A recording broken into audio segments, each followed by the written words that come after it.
Buenos días, Iglesia Bautista Trinidad. Que Dios le bendiga en abundancia en esta mañana. Estamos contentos de estar nuevamente eh, por este canal, transmitiendo para la Iglesia, transmitiendo para todos aquellos que se conectan con nosotros, de manera que podamos compartir la palabra de Dios en esta mañana en medio de este tiempo tan particular que estamos viviendo como iglesia, como nación, como generación. Queremos continuar animando a la iglesia a que descanse en la soberanía de nuestro Dios, a que descanse en el conocimiento de la naturaleza del espíritu que Él nos ha dado. Dios nos ha dado un espíritu de amor, un espíritu de poder, un espíritu de dominio propio. Esas son las cualidades que nosotros necesitamos en este tiempo. De manera que necesitamos descansar en el Espíritu de Dios. Necesitamos descansar en Él. Necesitamos entender que Él está llevando a cabo su plan perfecto, soberanamente, en medio de los tiempos. Y queremos continuar estudiando la palabra de Dios en esta mañana en el Evangelio de Mateo. Hemos estado estudiando la porción del capítulo 9 desde los versos 9 hasta el verso 13, y es una porción que nos ha enseñado grandes verdades en lo que va de semana, en lo que va de las semanas que hemos estado estudiando el Evangelio de Mateo.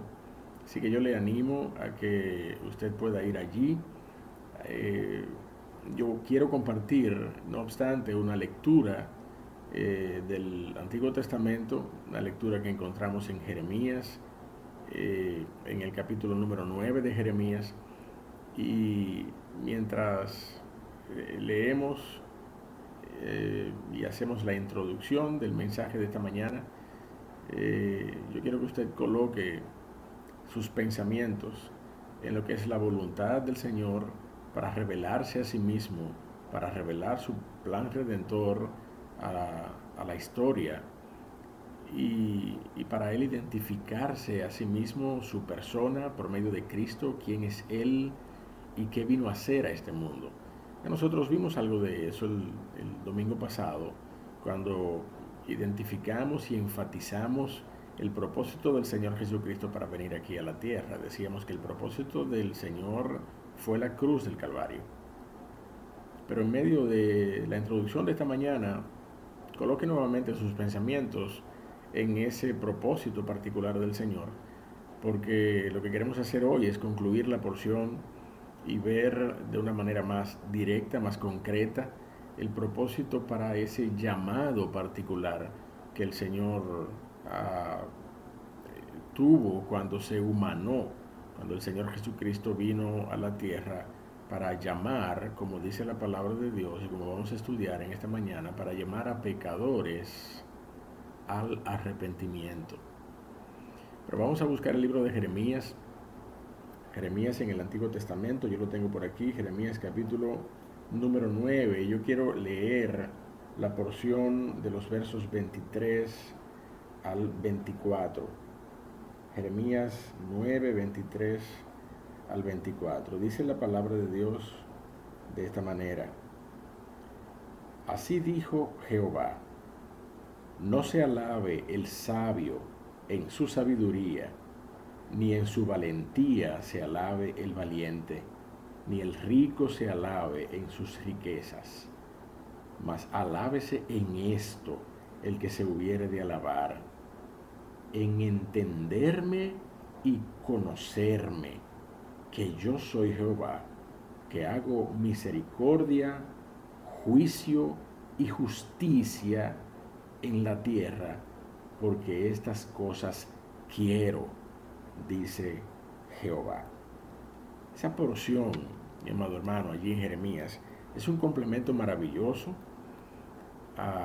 de lo que nosotros vamos a ver hoy en, en el profeta Oseas, una porción que el Señor Jesucristo refirió cuando se involucró en esa conversación con los fariseos habiendo llamado allí a Mateo el publicano y habiendo aceptado de Mateo una invitación para comer en su casa, y habiendo entonces sido cuestionado por los fariseos allí porque estaba comiendo con pecadores, estaba comiendo con publicanos, estaba comiendo posiblemente con prostitutas allí en aquel lugar. Y, y la manera en que el Señor respondió a los fariseos en ese momento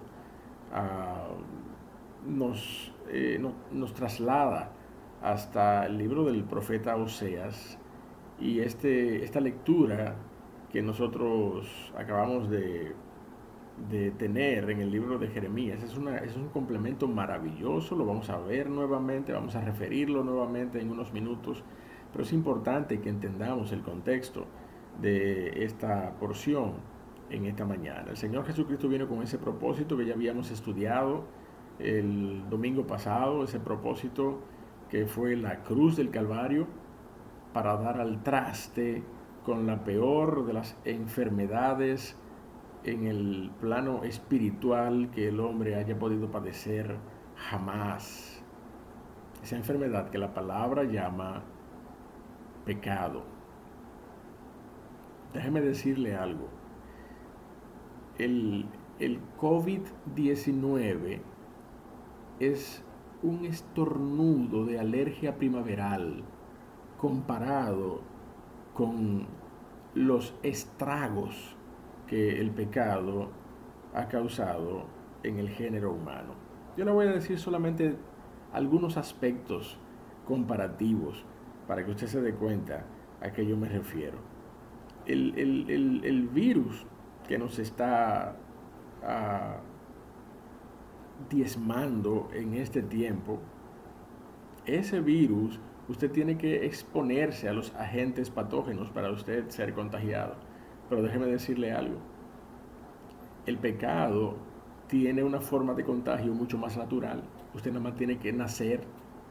Usted nada más tiene que nacer para ser contagiado con el pecado. De manera que vaya considerando la letalidad del pecado en comparación con cualquier otro virus que pudiéramos estar enfrentando en este tiempo. Otro aspecto que quiero que usted considere con respecto al pecado. Este virus que nosotros estamos enfrentando hoy, al menos hasta lo que yo he leído, ¿verdad? Y hemos estado teniendo que leer bastante con respecto al coronavirus en estos días. Científicamente no se ha comprobado que tiene efectos permanentes en el que lo padece. Sin embargo, el pecado tiene efectos eternos. El pecado arrastra la muerte eterna consigo. De manera que no hay comparación, mi amado hermano. De hecho, la mortalidad de este virus que nosotros estamos padeciendo, a la fecha, ¿verdad? Se estima en un poco más de 160,000 muertes alrededor del mundo. Pero yo quiero que usted considere la cantidad abrumadora de personas que a causa de su pecado propio y personas que a causa de pecados de otros fallecen en este mundo. Día a día, el pecado, mi amado hermano, es un virus, es una enfermedad, es un cáncer, es un carcoma atroz que va impactando la vida del ser humano en este tiempo, pero también con consecuencias eternas. De manera, mi amado hermano, que el Señor Jesucristo vino para dar al traste con el pecado, con la enfermedad del pecado. Y el paso que nos involucra, que no es necesariamente el primer paso, pero es el paso que nos involucra en esa gracia soberana para salvar, comienza con un llamado. Mateo fue objeto de ese llamado que el Señor le profirió. Y hoy nosotros avanzaremos en este estudio particular de la porción en Mateo para que nosotros continuemos viendo la manera en cómo el Señor eh, respondió a estos hombres que le cuestionaron.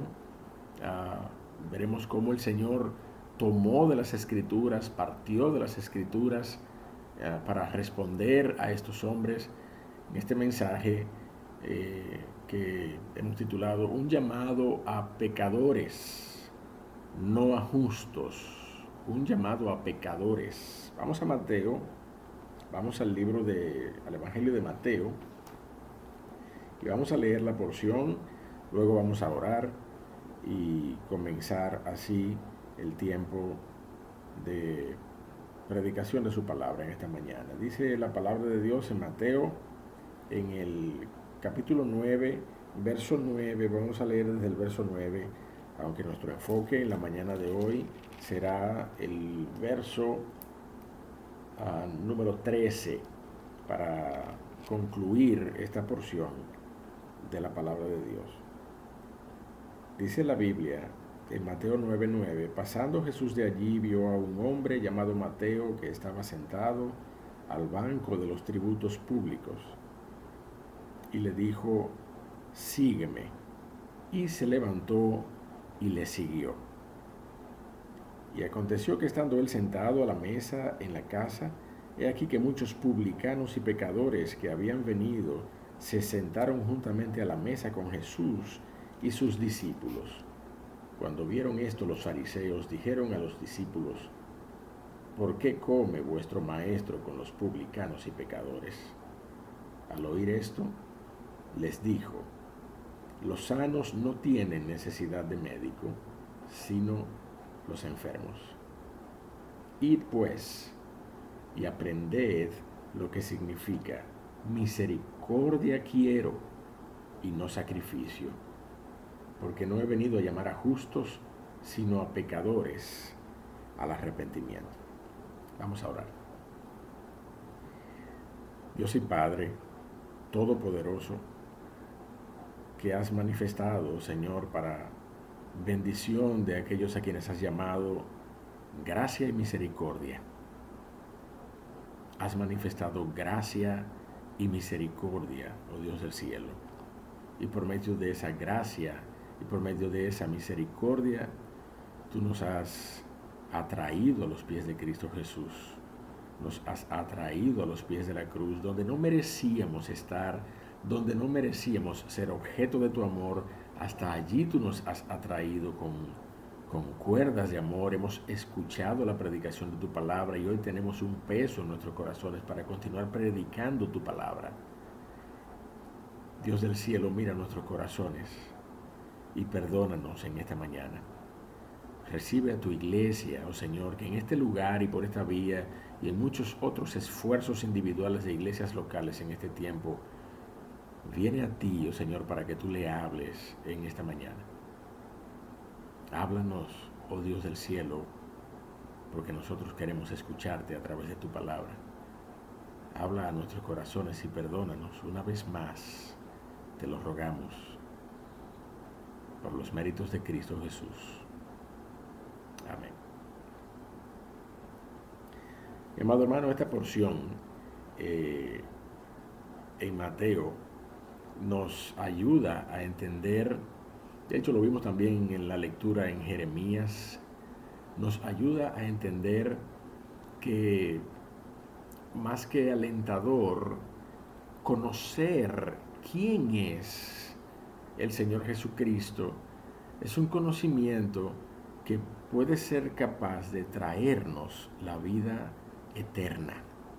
La palabra de Dios en Juan capítulo 17 dice que esta es la vida eterna, que te conozcan a ti, el único Dios verdadero, y a Jesucristo, a quien has enviado.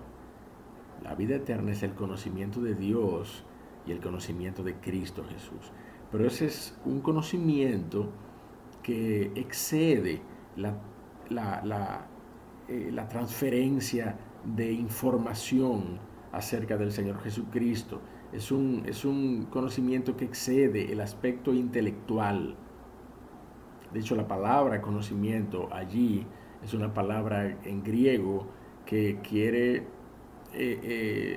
dar la idea de una relación, no solamente de una información, sino de una relación que hay entre la persona que conoce y el objeto conocido. Eso es lo que significa la palabra original allí en griego. Por eso es que hablamos de una relación personal con Cristo cuando nosotros le conocemos. La palabra de Dios nos enseña que es por medio del nuevo nacimiento, no por medio de la información del Jesucristo histórico, que nosotros podemos venir a salvación. Eso es conocer al Señor Jesucristo para vida eterna. Y es posible que usted esté con nosotros en esta mañana escuchando el mensaje de esta mañana y posiblemente no le conozca al Señor Jesucristo de la manera que la palabra de Dios anhela que cada uno le conozca.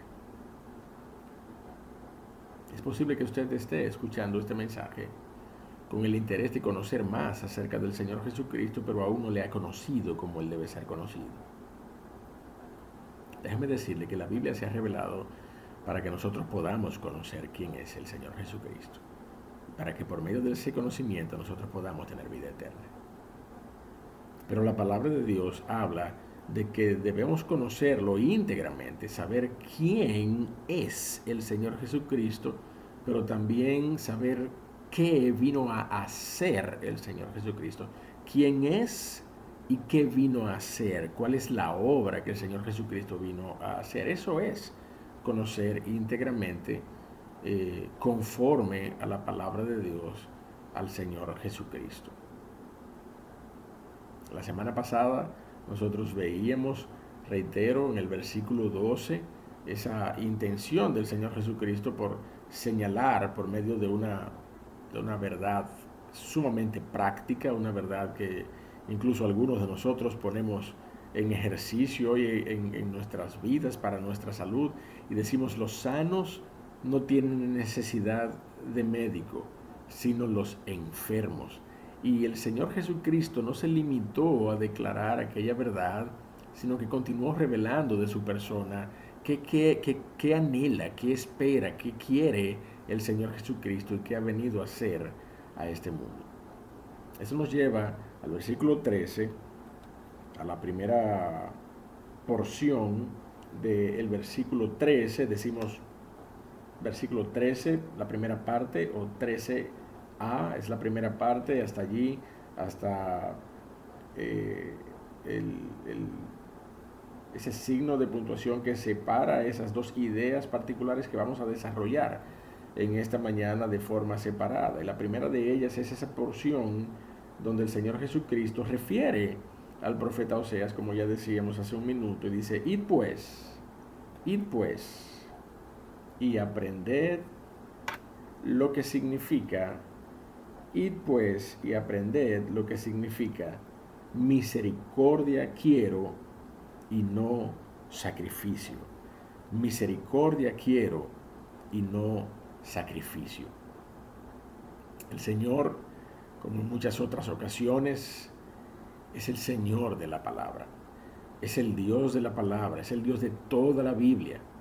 El Señor Jesucristo es el que reveló la palabra en el Antiguo Testamento, y el Señor Jesucristo refiere la palabra antiguo testamentaria en muchas ocasiones, y en esta ocasión lo hace tomando del profeta Oseas. Y yo quiero que vayamos allí para que nosotros podamos ser enriquecidos con el contexto de la profecía dada a Oseas, a este hombre. Oseas es uno de los profetas menores, es un profeta muy particular porque se entiende que fue el último de los profetas que ministró a Israel, al reino del norte, antes de la ocupación y la cuasi extensión de esos reinos del norte a mano de los asirios, por allá en el año 722 antes de Cristo. El profeta Oseas ministró la palabra de Dios. El profeta Oseas llamó la atención. El profeta Oseas fue esa herramienta del Señor en Israel, a raíz de la aberración, de la idolatría y a raíz del error que caracterizaba los corazones de los hombres en aquella época. Yo quiero que nosotros leamos en el capítulo número 6 de Oseas, en el capítulo número 6 de Oseas, busque el libro de Oseas. Los profetas menores son regularmente unas referencias bíblicas un poco difíciles de encontrar por la brevedad de estos escritos, pero el libro de Oseas es el primer profeta menor, de manera que busque el libro de Daniel y justamente a la derecha, justamente el libro siguiente es el libro de Oseas. Busque el capítulo número 6 para que nosotros leamos juntos esa porción desde los versos 1 hasta el verso número 3, y para que nosotros notemos juntos estas características de los versos 1 al 3, porque es necesario que nosotros podamos entender no solamente la porción del capítulo 6 que el Señor refirió, sino también el contexto de la profecía de Oseas. No vamos a leer todo el libro de Oseas, pero vamos a leer algunas porciones del capítulo 5 y vamos a leer algunas porciones del capítulo 6 en adición al versículo que el Señor Jesucristo refirió. Por ejemplo, lea conmigo desde los versos 1 al 3. Dice la palabra de Dios allí: venid y volvamos a Jehová, porque Él arrebató y nos curará, hirió y nos vendará, nos dará vida después de 2 días, en el tercer día nos resucitará y viviremos delante de Él. Y conoceremos y proseguiremos en conocer a Jehová, como el alba está dispuesta a su salida, y vendrá a nosotros como la lluvia tardía y temprana a la tierra. Déjame decirle algo, mi amado hermano. Cualquiera que lee esta porción, cualquiera que lee estos versículos del 1 al 3 del capítulo 6 de Oseas, se va a encontrar o va a percibir que esta es una fabulosa manera, una maravillosa declaración de consagración de la nación de Israel delante de Jehová, Dios de los cielos. Pero si nosotros leemos el contexto del capítulo 6, desde el capítulo 5, vamos a tomar ahora algunas porciones de esa lectura, nosotros vamos a darnos cuenta que Jehová, Dios de los cielos, está sentenciando disciplina a la nación de Israel al ver a estos en procura de presentar sacrificios de holocaustos, de continuar con su ceremonialismo, con su religiosidad, sin que su corazón estuviera a cuentas con el Señor. Mire cómo dice Oseas, capítulo número 5, capítulo número 5 de Oseas. Yo voy a leer el capítulo número 5 desde el verso 1 hasta el verso número 6, para que usted se dé cuenta, lea conmigo. Dice: sacerdotes, entonces el profeta Oseas hablando en nombre de Jehová: sacerdotes, oíd esto y estad atentos, casa de Israel, y casa del rey, escuchad, porque para vosotros es el juicio, pues habéis sido lazo en Mizpa y red tendida sobre Tabor, y haciendo víctimas han bajado hasta lo profundo. Por tanto, yo castigaré a todos ellos. Yo conozco a Efraín, e Israel no me es desconocido. ¿Por qué ahora, oh Efraín, te has prostituido y se ha contaminado Israel? No piensan en convertirse a su Dios, porque espíritu de fornicación está en medio de ellos y no conocen a Jehová. La soberbia de Israel le desmentirá en su cara. Israel y Efraín tropezarán en su pecado y Judá tropezará también con ellos. Y mira el verso 6, dice, con sus ovejas y con sus vacas andarán buscando a Jehová y no le hallarán. Se apartó de ellos. Con sus ovejas y sus vacas, dice la palabra de Dios, andará el pueblo buscando a Jehová y no le hallarán. ¿Para qué usted cree que el pueblo de Israel andaba vacas y ovejas a cuestas en busca de Jehová? Para presentarle sacrificios. El pueblo estaba acostumbrado, pero el pueblo estaba enquilosadamente acostumbrado a presentarle sacrificios a Jehová. Ya había callosidades en el corazón del pueblo, en esa práctica de presentar sacrificios a Jehová. Y por eso es que el profeta tiene que declarar, por eso es que la palabra de Dios nos dice, por eso es que Jehová, Dios del cielo, habla a través del profeta Oseas y le dice a la nación, es que yo no quiero más sacrificios. Yo estoy hastiado, como dice el profeta Isaías. Es más, vamos, acompáñenme por favor. Acompáñeme, ya que estamos allí cerca de estos profetas, acompáñeme a la izquierda, busque el libro de Isaías conmigo en el capítulo 1 y acompáñeme para que usted y yo veamos la manera en que también este mensaje se replica. De hecho, históricamente se entiende que el profeta Oseas ministraba de manera contemporánea con Isaías, mientras Isaías ministraba en el sur, el profeta Oseas ministraba a Israel, el reino del norte.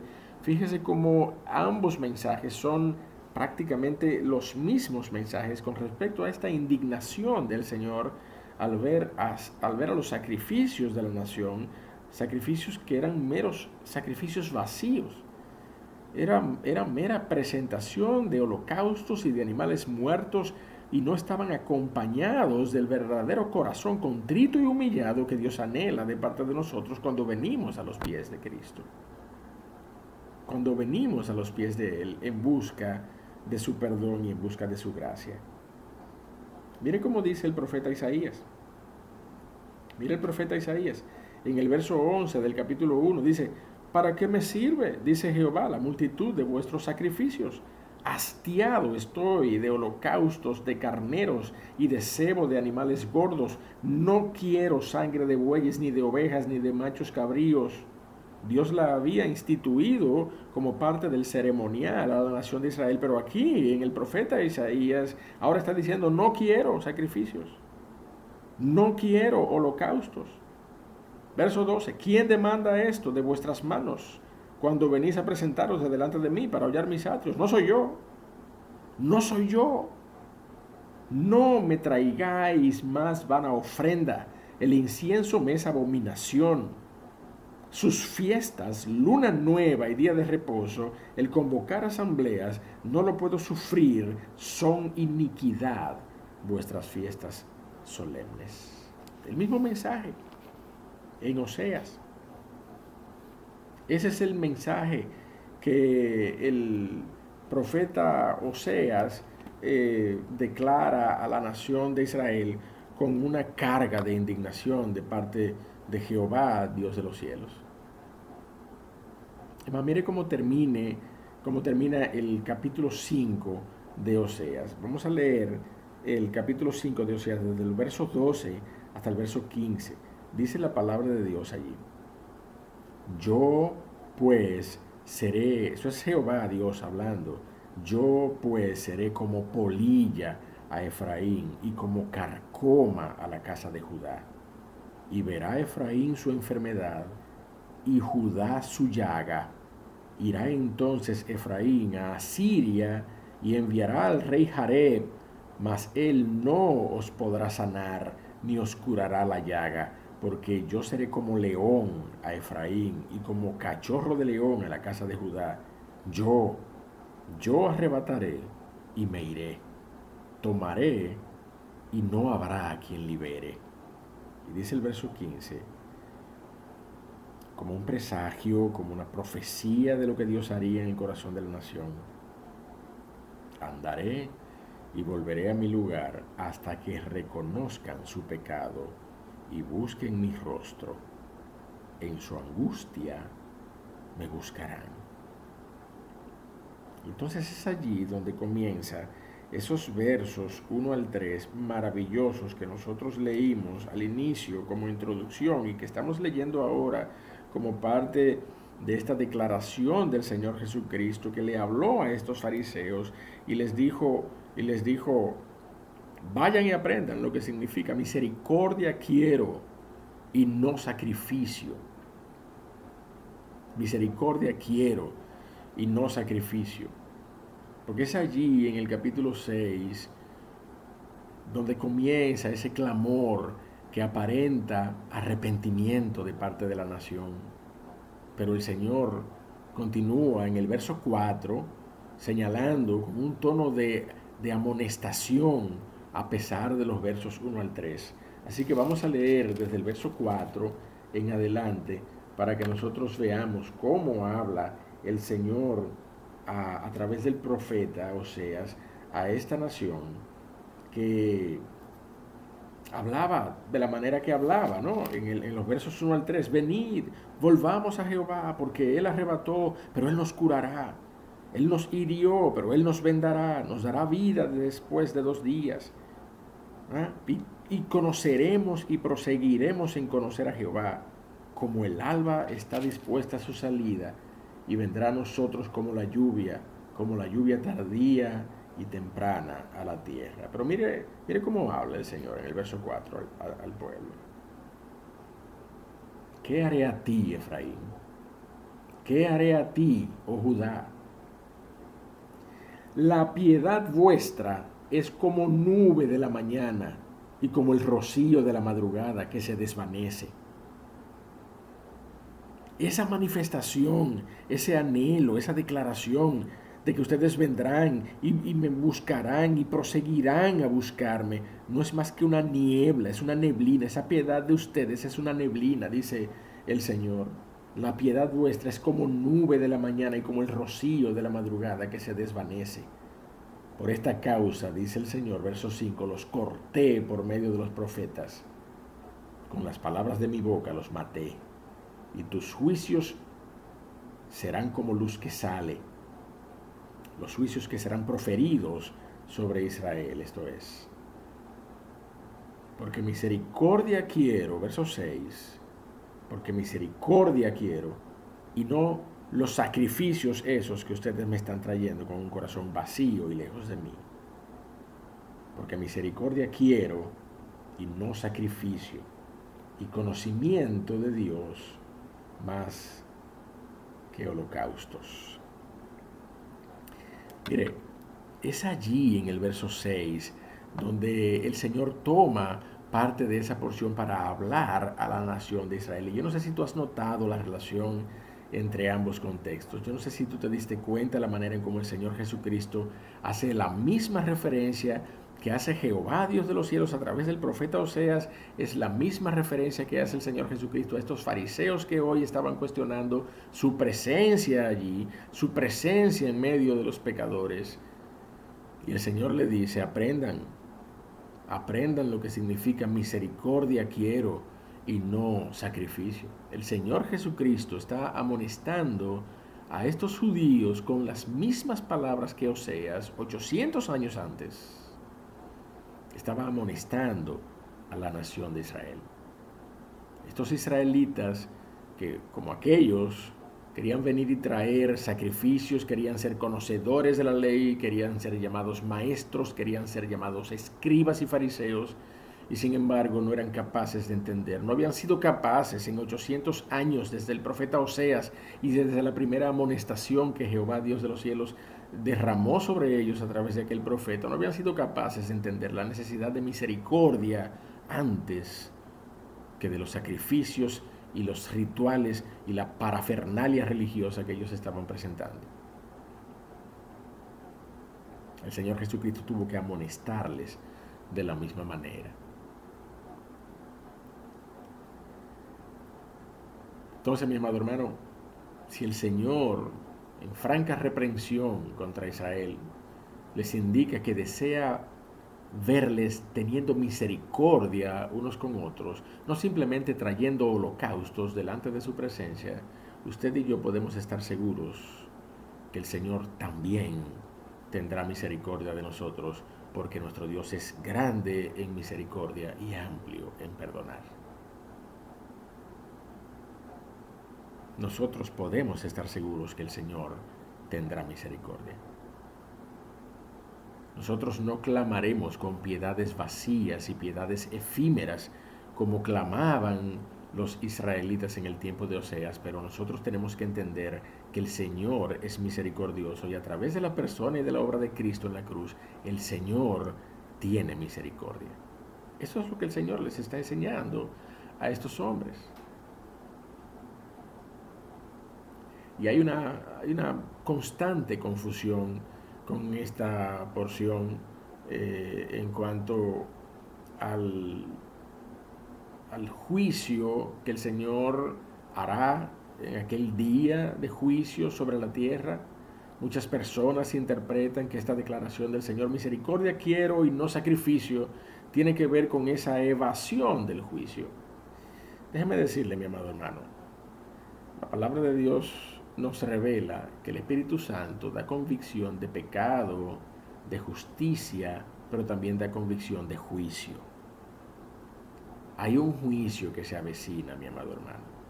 Esta declaración del Señor Jesucristo, anclada en el Antiguo Testamento, en el libro del profeta Oseas, no es una declaración para que usted y yo entendamos que el Señor Jesucristo es un Dios misericordioso, tan misericordioso, que Él no quiere el sacrificio de nadie, que Él no va a juzgar a nadie. Misericordia quiero y no sacrificio. Déjeme decirle, mi amado hermano,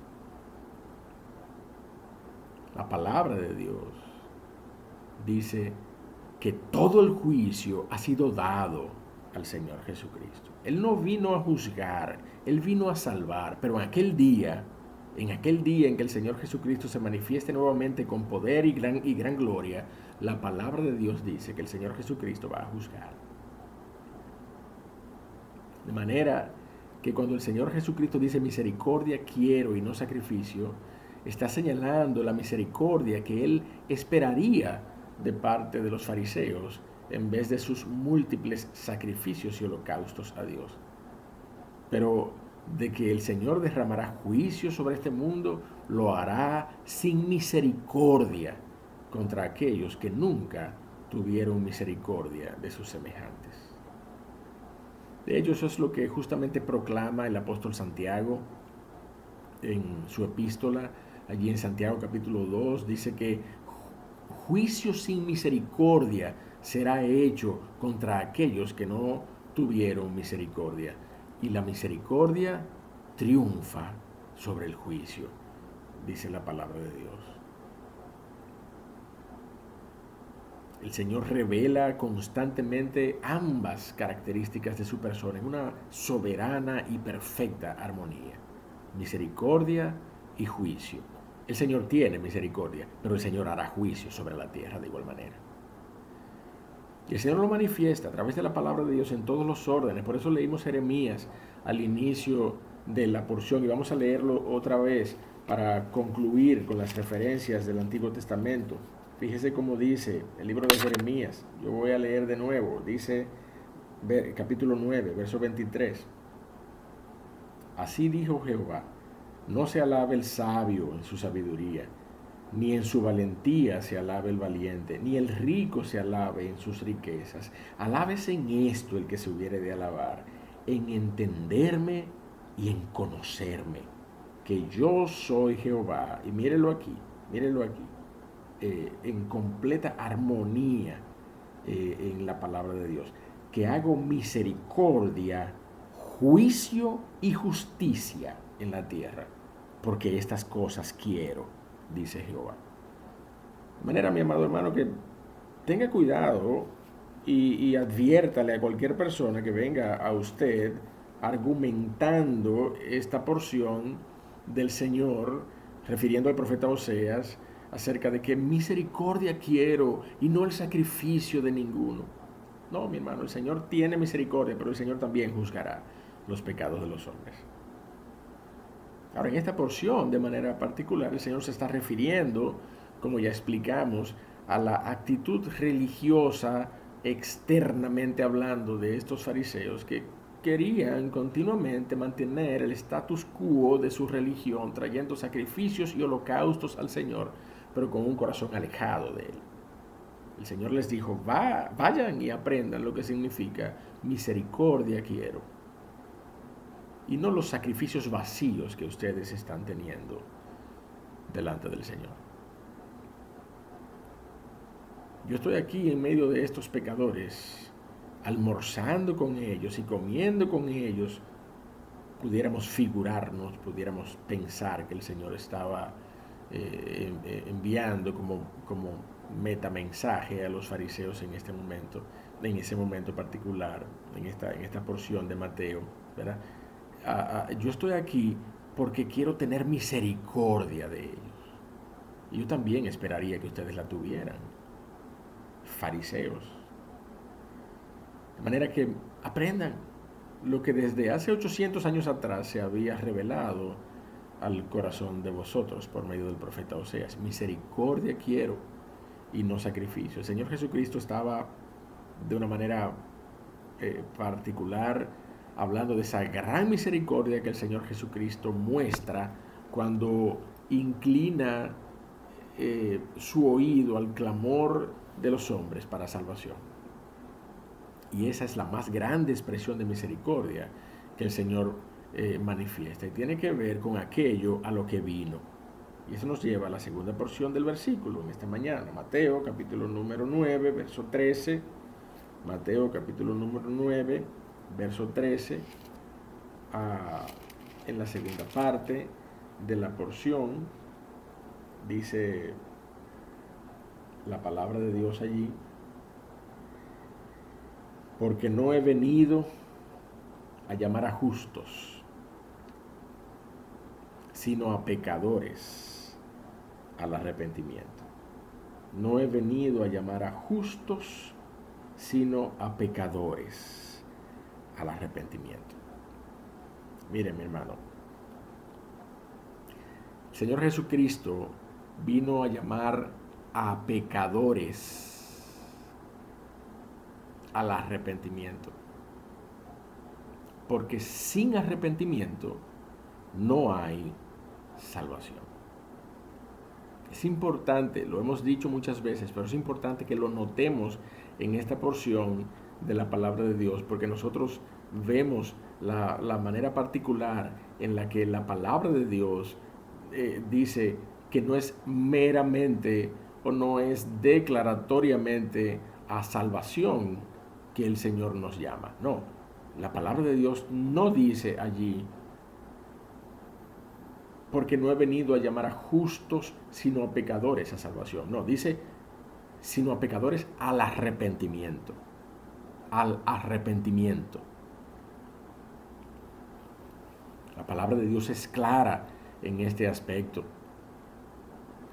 Y es maravilloso ver que no solo la fe para salvación es otorgada por el Señor, sino que el arrepentimiento mismo que es requerido delante de Él es esa actitud imprescindible a la que nos llama el Señor en su misericordia. No solamente la fe, sino también el arrepentimiento es otorgado por el Señor para que nosotros podamos ejercerlos para salvación y vida eterna. No solamente la actitud de arrepentimiento, sino el acto mismo de reconocer nuestros pecados y apartarnos de nuestros pecados. Porque eso es lo que es arrepentimiento. Arrepentimiento es un cambio diametralmente opuesto a las maneras y a los afectos que me relacionaban con el pecado. Cuando yo me arrepiento de mis pecados, yo diametralmente opuesto me opongo diametralmente al pecado y comienzo a caminar en manera completamente diferente a lo que era mi vida práctica en el pecado.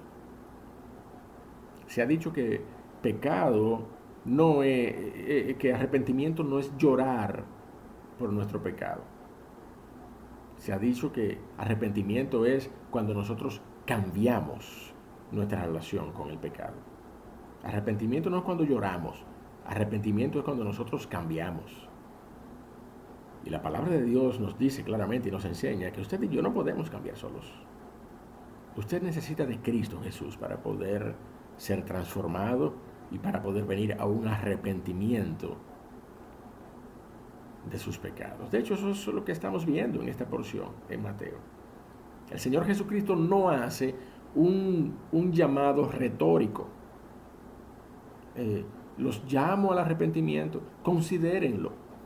No, el Señor Jesucristo llama para otorgarnos el arrepentimiento. El Señor Jesucristo nos llama al arrepentimiento para investirnos con ese arrepentimiento particular que nos permitirá reconocer nuestro pecado, humillarnos delante de Él, llorar por nuestro pecado, venir a los pies de Cristo, confesar nuestros pecados y caminar de manera opuesta a como solíamos caminar con respecto a nuestro pecado. Pero mire qué maravilloso, mi amado hermano, yo no sé si usted lo ve, pero la palabra de Dios nos dice que el Señor no nos llama a salvación, nos llama al arrepentimiento.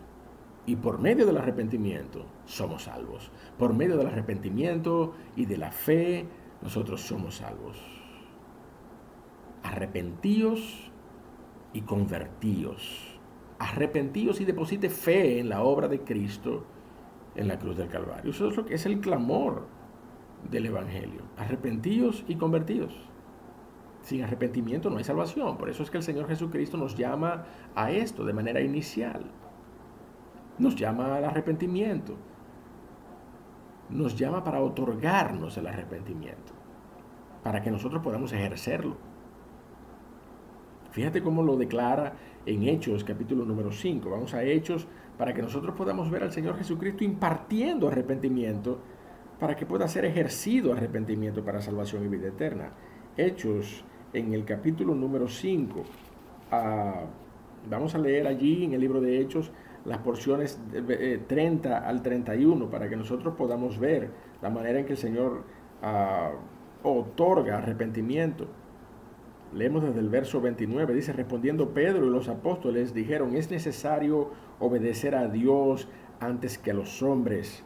El Dios de nuestros padres levantó a Jesús, a quien vosotros matasteis colgándole en un madero. A ese Dios ha exaltado con su diestra por príncipe y salvador. Y mire para qué.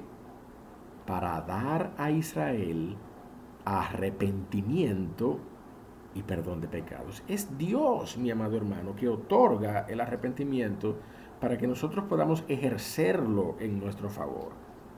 La palabra de Dios nos enseña que Dios tiene un propósito soberano para salvarnos, que Dios es que el Señor Jesucristo, como autor y consumador de la fe, es el que establece todo el orden salvífico del plan redentor, y Él nos otorga el arrepentimiento que necesitamos ejercer, y Él nos otorga la fe que necesitamos depositar en la persona de Cristo. Él fue quien murió allí en la cruz del Calvario. Él fue quien entró en el propiciatorio celestial, no con sangre ajena, sino con su propia sangre. Él fue que presentó la ofrenda agradable delante del Señor. Él es el autor y consumador de la fe. Él ha hecho todo y nos ha llamado a arrepentimiento. Pero mire, no solo a Israel. Ahí leímos en el capítulo 5, el apóstol Pedro y el apóstol Juan, esas primeras columnas de la iglesia en Jerusalén, cuando estaban siendo confrontados y estaban siendo azotados por predicar el evangelio. Ellos decían, ¿no?, es necesario obedecer a Dios antes que a los hombres. Vamos a seguir predicando el evangelio. Israel, dice el apóstol Pedro en esa declaración, dice, Dios tuvo misericordia y levantó a Cristo de entre los muertos para dar con ello arrepentimiento a Israel. Pero fíjese que a los gentiles también. Mire Hechos capítulo 11.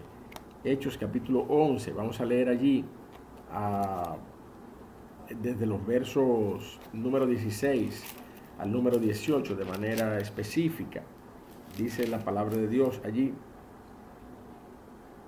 Igual el apóstol Pedro dice: entonces me acordé de lo dicho por el Señor cuando dijo: Juan ciertamente bautizó en agua, mas vosotros seréis bautizados con el Espíritu Santo.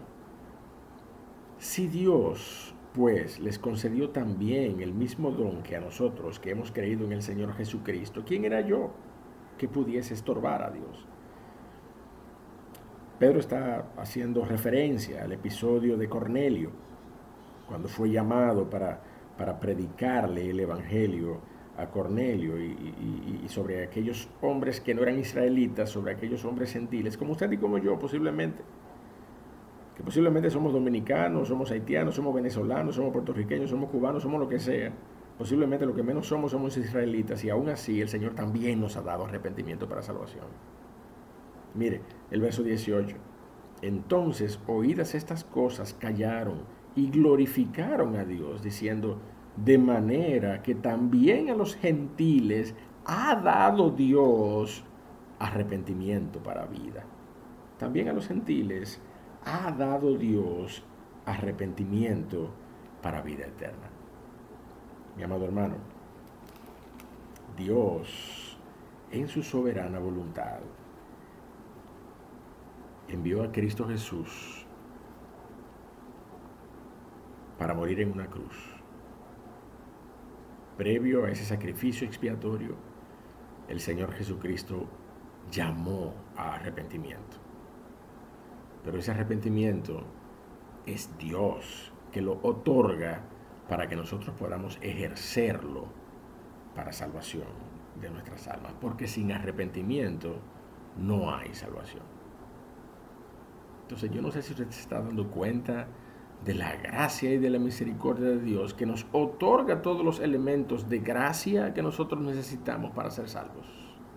Él es quien nos da el arrepentimiento, Él es quien nos da la fe para que nosotros podamos venir a una vida nueva en Cristo Jesús.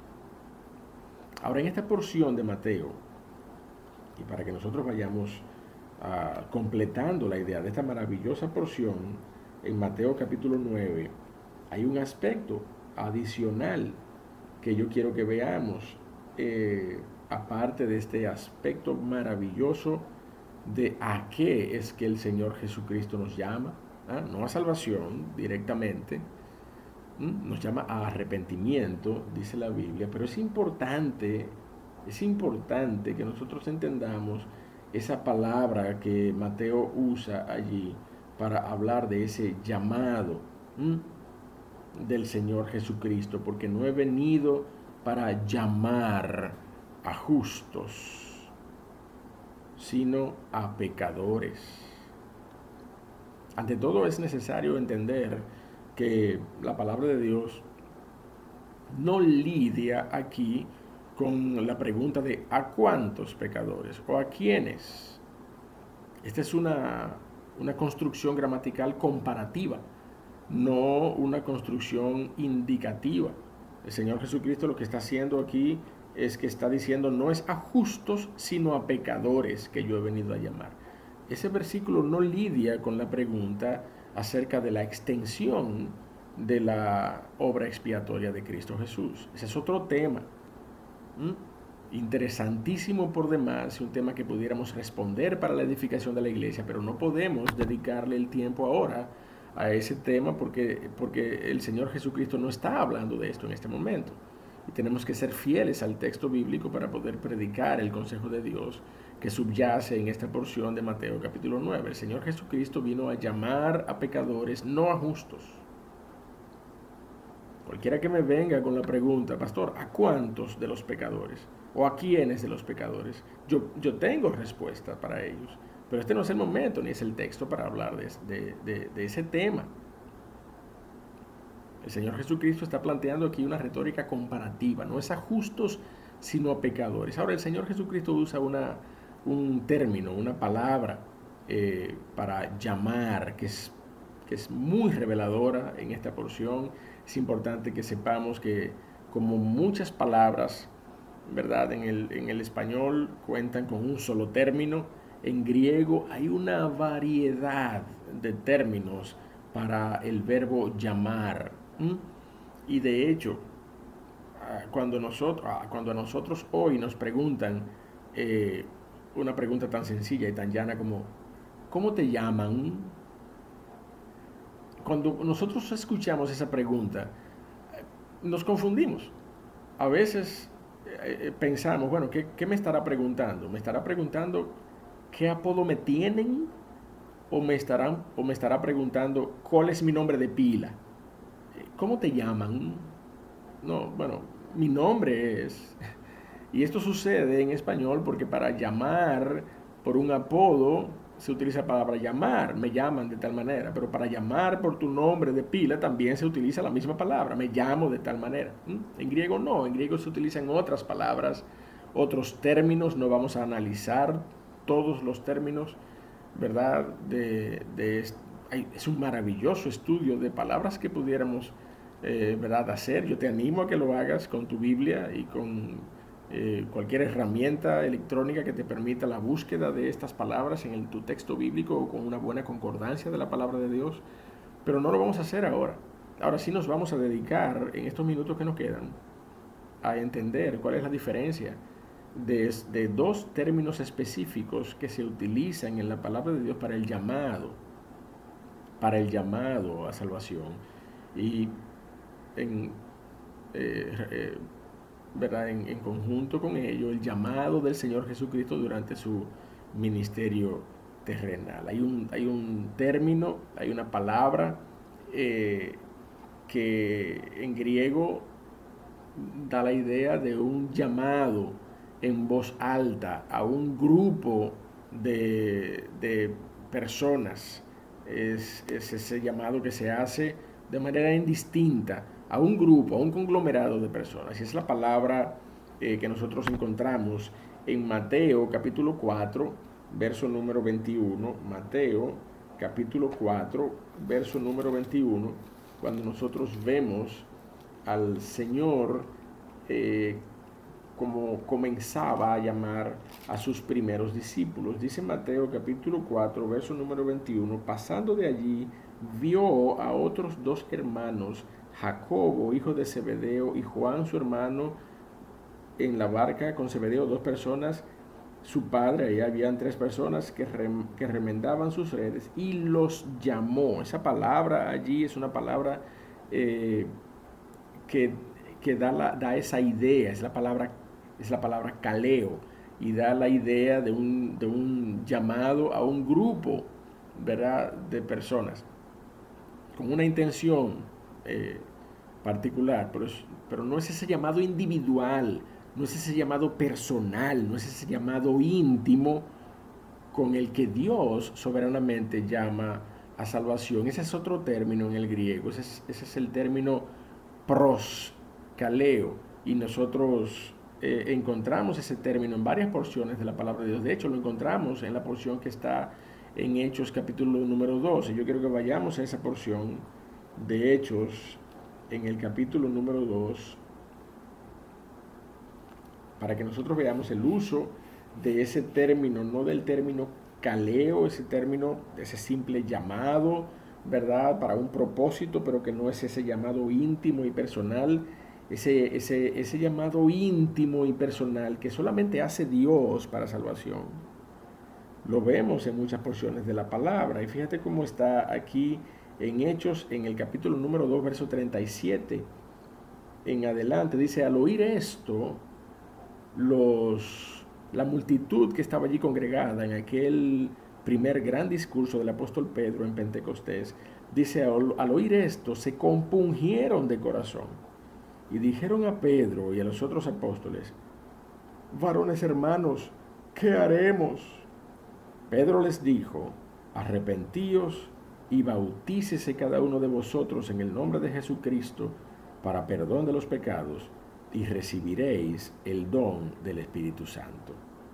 Porque para vosotros es la promesa, y para vuestros hijos, y para todos los que están lejos. Oiga esto, para todos los que están lejos, para cuantos el Señor nuestro Dios llamare. Y ese llamare allí es ese llamado particular, es ese llamado al corazón, es ese llamado específico que el Señor hace para salvación. Y déjeme decirle algo, mi amado hermano. Una cosa es entender que todo el llamado que el hombre hace, evangelio en labios, es el llamado del Señor para salvación. Y, y, y en esa misma eh, idea, entender que el hombre es capaz de rechazar o no ese llamado, dependiendo de cuán endurecido esté su corazón a causa del pecado. Eso es una cosa. Y otra cosa muy diferente, mi amado hermano, es entender que no todo el llamado del hombre por medio del Evangelio es el llamado de Dios para salvación. Sino que el creyente tiene la encomienda, tiene la comisión, si tú quieres, tiene la gran comisión de predicar a toda criatura el mensaje del Evangelio. Pero es Dios, al final, el que tiene la decisión de a quién llamar a salvación.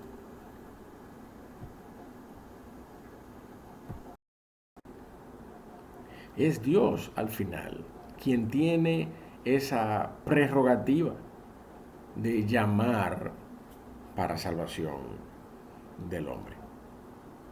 Y déjeme decirle que en ese punto particular hay una actitud muy necia de parte del corazón de los hombres. Cuando nosotros argumentamos o escuchamos a personas que argumentan, bueno, si es Dios soberanamente que llama a salvación, si es Dios que lo hace, entonces mira, déjame tranquilo.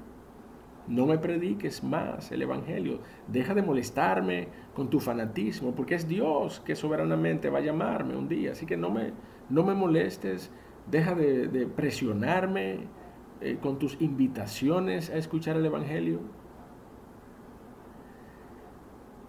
Déjame decirte, mi amado hermano, déjame decirte, persona que nos visita en esta mañana, en esta transmisión especial que estamos teniendo para la iglesia y para nuestros invitados. Quien tal piensa ignora muchas cosas, pero yo quiero compartir tres cosas que ignora flagrantemente cuando una persona piensa de esa manera.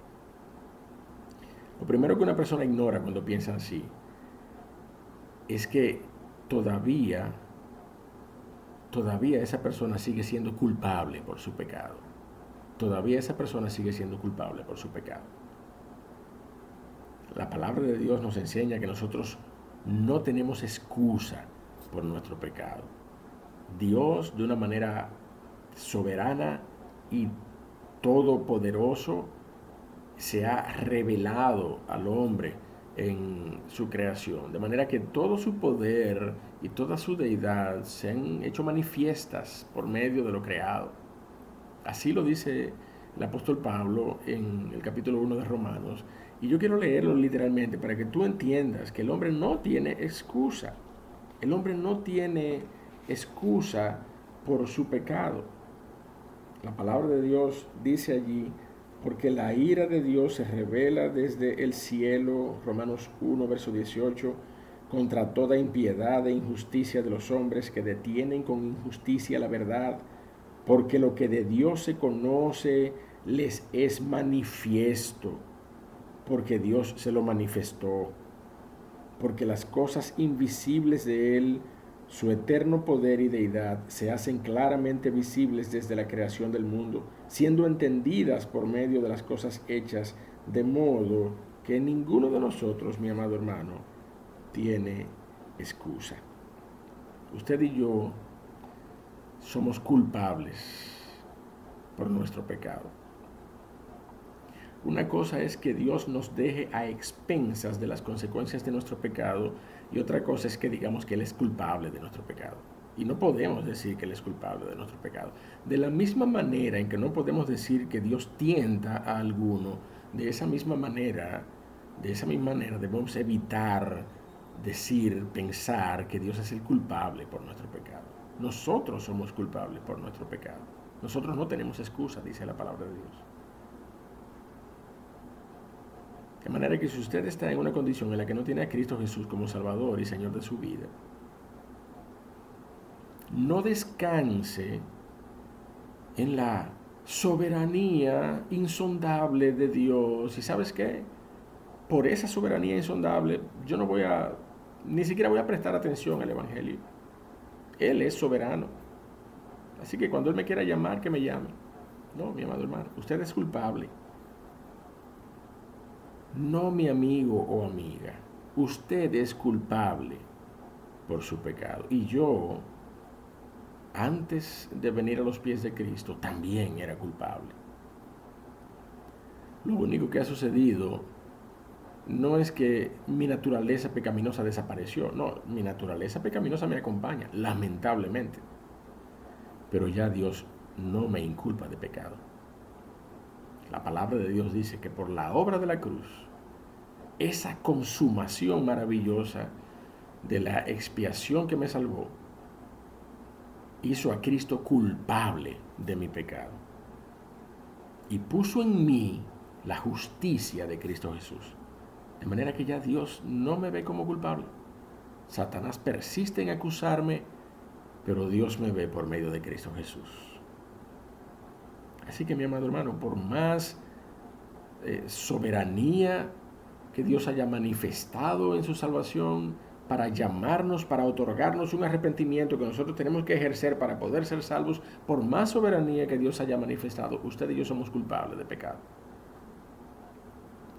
Un segundo aspecto que nosotros muchas veces pasamos por alto es que Dios es tan soberano para salvar como lo es para perder. Dios es el autor de la vida, pero también Dios fue quien declaró muerte eterna como consecuencia del pecado. Es Dios quien salva, pero es Dios quien pierde, mi amado hermano, eternamente. Él es el que puede tomar un alma y destruirla, echarla en el infierno eterno, dice la palabra de Dios.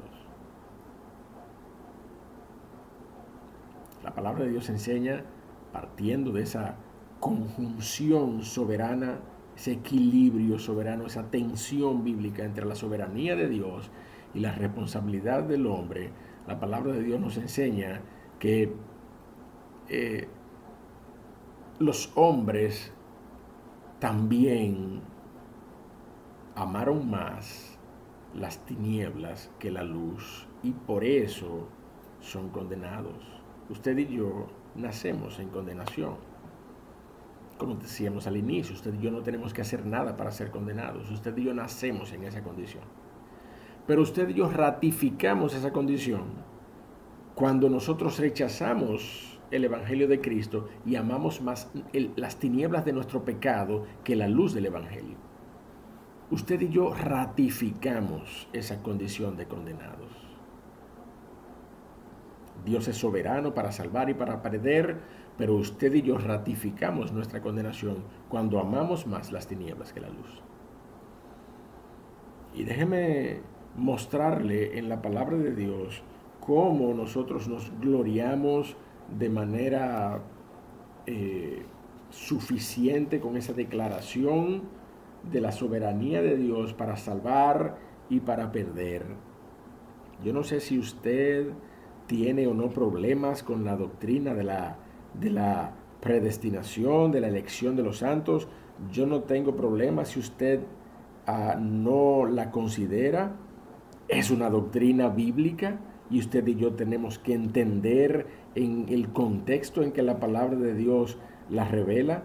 Pero déjeme leerle la palabra de Dios en Romanos capítulo 9, verso 18 en adelante, para que nosotros entendamos la soberanía de Dios, no solamente para salvar, sino también para perder. Dice la Biblia allí en Romanos 9:18, de manera que de quien quiere tiene misericordia y al que quiere endurecer, endurece.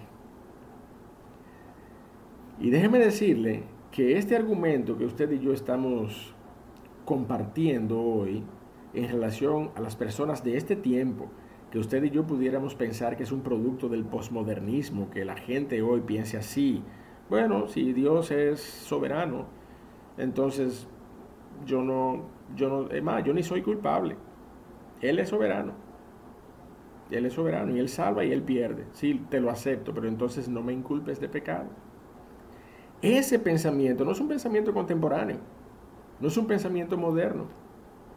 Siga leyendo conmigo lo que la palabra de Dios dice en el verso 19.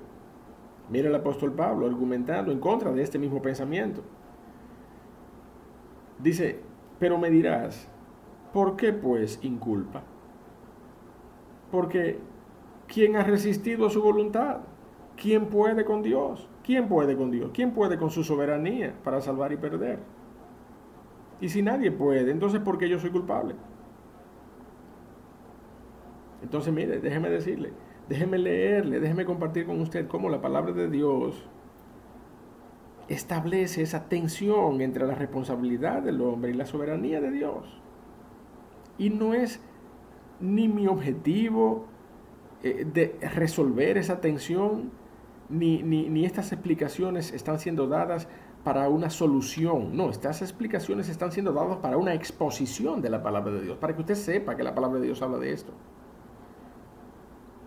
Para que usted entienda que Dios es soberano para salvar y para perder.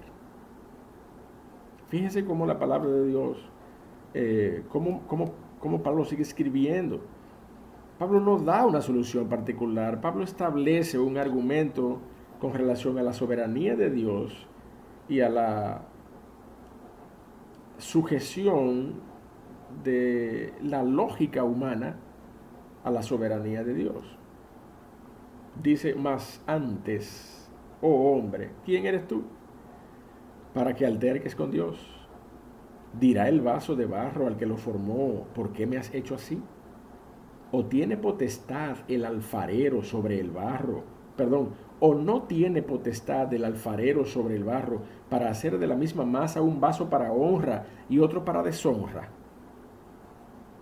Y que, si Dios, queriendo mostrar su ira y hacer notorio su poder, soportó con mucha paciencia los vasos de ira preparados para destrucción. Y en la otra cara de la moneda, verso 23, para hacer notorias las riquezas de su gloria, las mostró para con los vasos de misericordia que él preparó de antemano para gloria, a los cuales también ha llamado, esto es, a nosotros, no solo los judíos, sino también los gentiles. Hechos 2:39. Para vosotros y para los que estáis lejos, para todos a cuantos Dios llamare. Pero ese llamado, mi amado hermano, es un llamado personal, es un llamado individual, es un llamado particular, es un llamado que transita a través del llamado del hombre. El llamado del hombre no es el llamado de Dios. El llamado de Dios es un llamado imperceptible, es un llamado soberano. El llamado del hombre es un llamado mandatorio. Usted y yo, si somos creyentes, tenemos que predicar a Cristo Jesús, pero el llamado de Dios, ese llamado de Dios es un llamado soberano. Es un llamado soberano. Y déjeme decirle otra cosa, finalmente, lo que el hombre que argumenta esa irresponsabilidad ante el Evangelio ignora. El hombre ignora que la fe viene por el oír y el oír por la palabra de Dios. Cuando una persona que está siendo invitada a escuchar el Evangelio rechaza el Evangelio, está rechazando el vehículo por medio del cual Dios puede traer la fe para salvarle. Si la fe es un don, yo voy a esperar que Dios me la dé. Cuando Dios me la da, yo me convierto, pero nunca se va a congregar, nunca se congrega, nunca atiende un llamado a congregarse, a escuchar el Evangelio. Nunca recibe de buena gana a una persona que le traiga un tratado para hablarle del Evangelio. Nunca le dedica un minuto a una persona para que le hable de Cristo. ¿Cómo va a venir la fe para salvación a tu corazón si tú rechazas el vehículo que Dios ha establecido para que la fe sea dada? Y ese vehículo es la predicación de la palabra de Dios, porque agradó a Dios salvar a los creyentes por medio de la locura de la predicación de la palabra de Dios.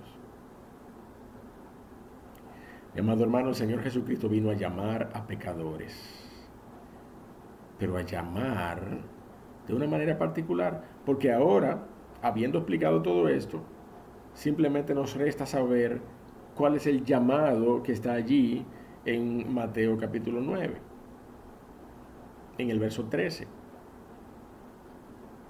Y yo no quisiera defraudarte o desanimarte, pero el llamado que nosotros encontramos allí en Mateo capítulo 9 no es el llamado personal, ese llamado íntimo, ese llamado paracaleo, así es el término en griego que Dios hace a los corazones. El llamado que el Señor está haciendo allí, el llamado que el Señor dice que vino a hacer mientras estuvo en la carne, es ese llamado caleo a los grupos, a las personas acerca del Evangelio. Un llamado que en los tiempos de la carne del Señor Jesucristo podía ser rechazado, como hoy es rechazado el Evangelio cuando lo predicamos. Por eso es mi anhelo de que tú no debes confundir ese rechazo a ese llamado, caleo, que no solamente nosotros hoy hacemos como embajadores de Cristo, sino que el Señor Jesucristo dijo que ese era el llamado que Él estaba haciendo. Si tú te vas al texto Receptus, si te vas al texto, a la traducción del griego helénico de Westcott and Hort, si tú te vas a todas las traducciones interlineales, a la King James Version, si tú te vas a la Biblia Reina Valera versión 1960, cualquier otra edición bíblica interlineal, o buscas el griego, tú te vas a dar cuenta que el griego, en griego la palabra que el Señor, el término que el Señor utiliza allí es kaleo. No es paracaleo, no es ese llamado personal e íntimo. Ese llamado personal e íntimo, ese llamado no se rechaza. Ese llamado es soberano y doblega toda rodilla a quien Dios lo emite. Pero el llamado que usted y yo hacemos, de hecho, el llamado que el Señor hizo cuando estaba aquí en la tierra, el llamado que el Señor Jesucristo vino a hacer, ese es un llamado que podía ser rechazado. Y fue muchas veces rechazado. Pero el llamado que hoy hace Dios, después de la obra de la cruz, ese llamado imperceptible que Él hace a los corazones de los hombres, trae transformación a nuestras vidas. Ese es un llamado que trae a salvación y a vida eterna. De manera, mi amado hermano, que ese llamado es un llamado para salvación.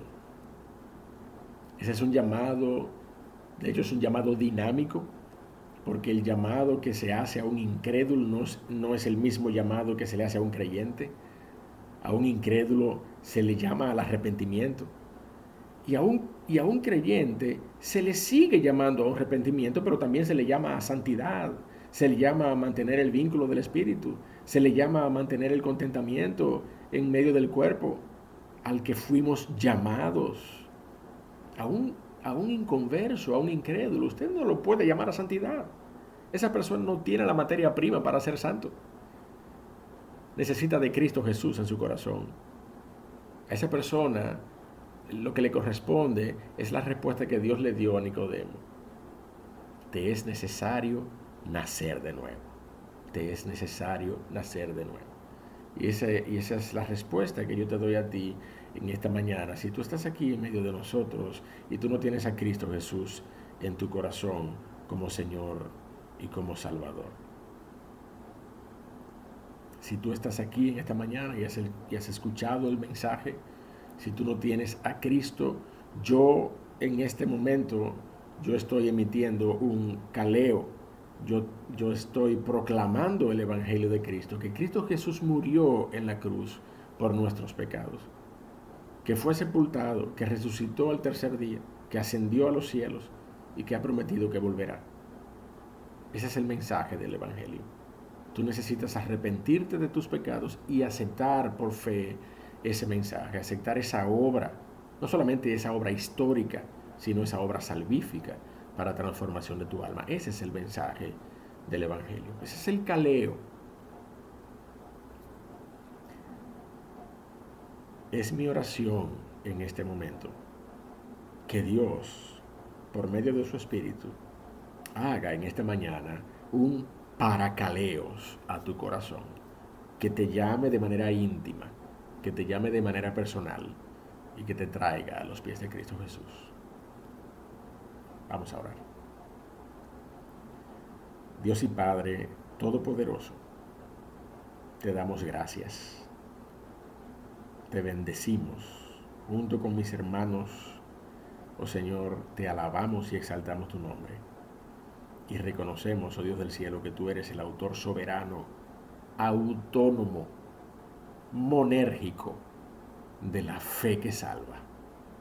Tú eres el que otorgas la fe para salvación y tú eres el que otorgas el arrepentimiento para que también lo ejerzamos.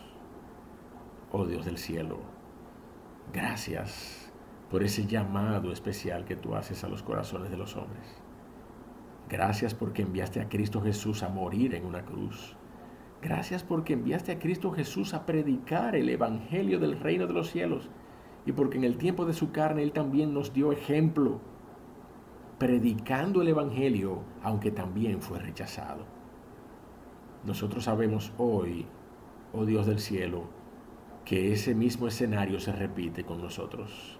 Predicamos el Evangelio de Cristo, llamamos a salvación, somos instruidos por tu palabra a que lo hagamos a toda criatura, pero con el entendimiento claro de que tú solamente llamarás para salvación a aquellos que en tu sola potestad tendrás delante de tu gloria por los siglos de los siglos. Oh Dios de los cielos, bendícenos en esta mañana y guárdanos. Y ten misericordia de nosotros, oh Señor. Llama de manera especial a alguno en esta mañana para tu honra y tu gloria. En el nombre de Cristo Jesús. Amén. Mis amados, damos gracias al Señor y les bendecimos con la paz de nuestro Dios por medio de Cristo, animándoles a que nos